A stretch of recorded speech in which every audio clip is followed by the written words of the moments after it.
নমস্কার বন্ধুরা, আমার চ্যানেলে আপনাদের স্বাগত।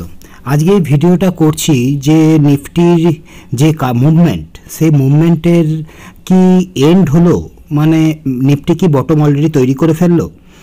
হিস্টোরিক্যালি যে নিফটির মুভমেন্ট করেছে, যে কোনো ক্র্যাশ এসেছে, সেই ক্র্যাশগুলো কেমন ছিল, সেই ক্র্যাশের সঙ্গে এখনকার বর্তমান যে কারেকশান, সেই কারেকশান কতটা ম্যাচ করছে। লাস্ট 20 ইয়ার্সে নিফটি কতবার একটু বড় ধরনের কারেকশান দিয়েছে এবং সেই কারেকশান কতদিন ধরে চলেছে, এবং নতুন হাই তৈরি করতে বা পুরনো কারেকশানের যে আগের টপ লেভেল সেটাকে টাচ করতে নিফটি কতদিন সময় নিয়েছে, तार ऊपर एक डिटेल्स एनालिसिस करार चेष्टा करছি।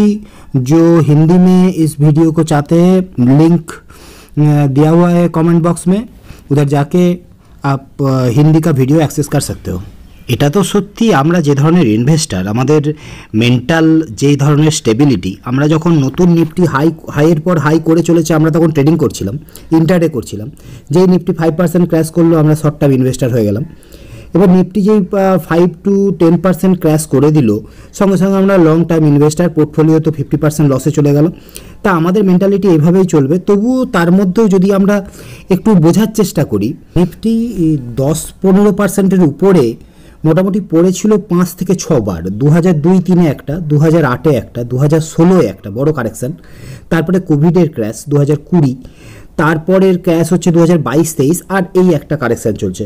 এই কারেকশানগুলোর মধ্যে কি সিমিলারিটি আছে, এবং তা মানে এই কারেকশানটা কমপ্লিট করতে, এর আগের কারেকশানগুলো আর কি কমপ্লিট করতে নিফটি কতদিন সময় নিয়েছিল, কত মাস পরে নতুন হাই টাচ করেছিল, এই নিয়ে আমি এখন আলোচনা করতে আরম্ভ করতে চাইছি।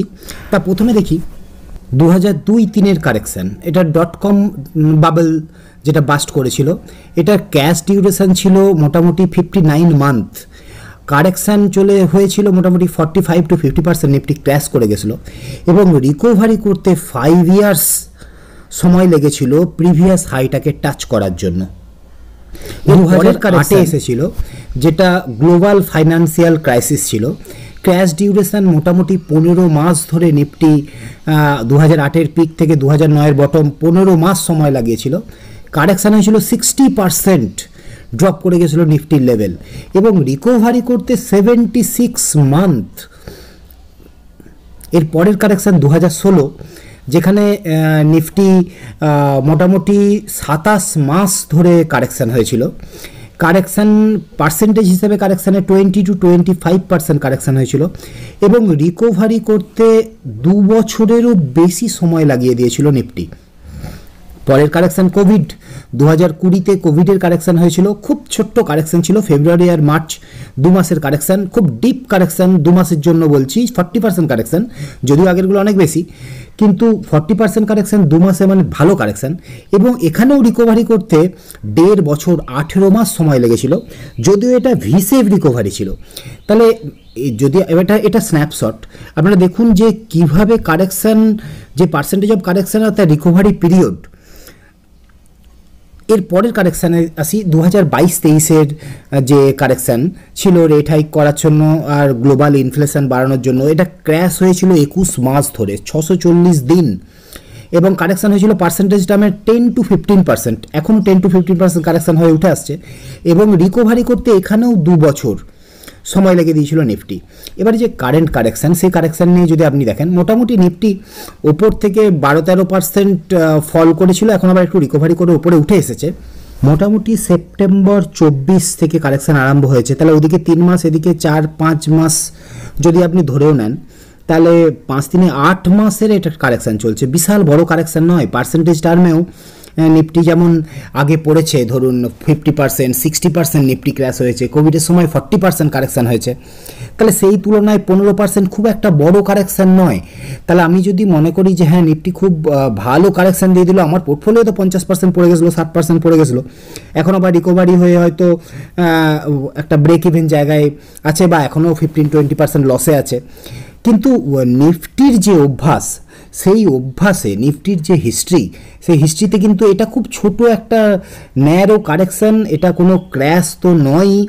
যদি কারেকশান হতে হয়, অনেক ডিপ কারেকশান হতে হয়, আর ভ্যালুয়েশন ওয়াইজ এই কারেকশান মেনলি দেখা হয় ভ্যালুয়েশনকে কেয়ার করে, কারেকশান মেনলি দেখা হয় ভ্যালুয়েশনের দিক থেকে। তাহলে ভ্যালুয়েশনের উপর আমি আরেকটা ভিডিও বানাচ্ছি, আমি একটা বানিয়েওছি, আবার বানাচ্ছি। সেখানে ভ্যালুয়েশনকে সাপোর্ট করছে কি নিফটি, যে কারেন্ট ভ্যালুয়েশন আছে, যে কারেন্ট ভ্যালুয়েশনে এখন নিফটি ট্রেড করছে, সেটা কি এভারেজের থেকে নিচে, মানে যখন নিফটি কারেকশান দেয় তখন এভারেজ যেটা নিফটির ভ্যালুয়েশন থাকে তার থেকে নিচে নেমে আসে। তাহলে আমরা কি এভারেজের নিচে এলাম বা এভারেজকে টাচ করলাম দিয়ে উপরের দিকে ওঠার চেষ্টা করছি, না এটা একটু অন্যরকমই ছবি? যদি আপনি 2016 কারেকশানটা দেখেন তাহলে বুঝতে পারবেন 2016 কারেকশানটা হওয়ার পরে নিফটি একটা বিশাল বাউন্স ব্যাক করেছিল, এখন যেমন বাউন্স ব্যাকটা করছে। তাহলে এই তারপরে কিন্তু আবার কারেকশানটা হয়েছিল, আলটিমেটলি নিফটি ওখানে প্রায় 50% ব্রেক করে দিয়েছিল নিজের লেভেলকে, মানে টপ থেকে। তাহলে এইখানেও কি সেই রকম পিকচার হবে কেউ জানে না, অ্যাকচুয়ালি কারোর পক্ষে আগে থেকে প্রেডিক্ট করা সম্ভব নয়। কিন্তু ইনভেস্টারকে অ্যাসেট অ্যালোকেশন করতে হবে। অ্যাসেট অ্যালোকেশনের উপরে আমি কয়েকটা ভিডিও করেছি, আপনারা যদি দেখেছেন বা দেখতে পারেন চ্যানেলে গিয়ে। অ্যাসেট অ্যালোকেশনটাই একমাত্র উপায় যেটা সাধারণ ইনভেস্টারদের বাঁচাতে পারে। মার্কেটকে টাইমিং করতে গিয়ে ইনভেস্ট করাটা ম্যাক্সিমাম টাইমই আপনাকে ভুল পথে পরিচালিত করবে।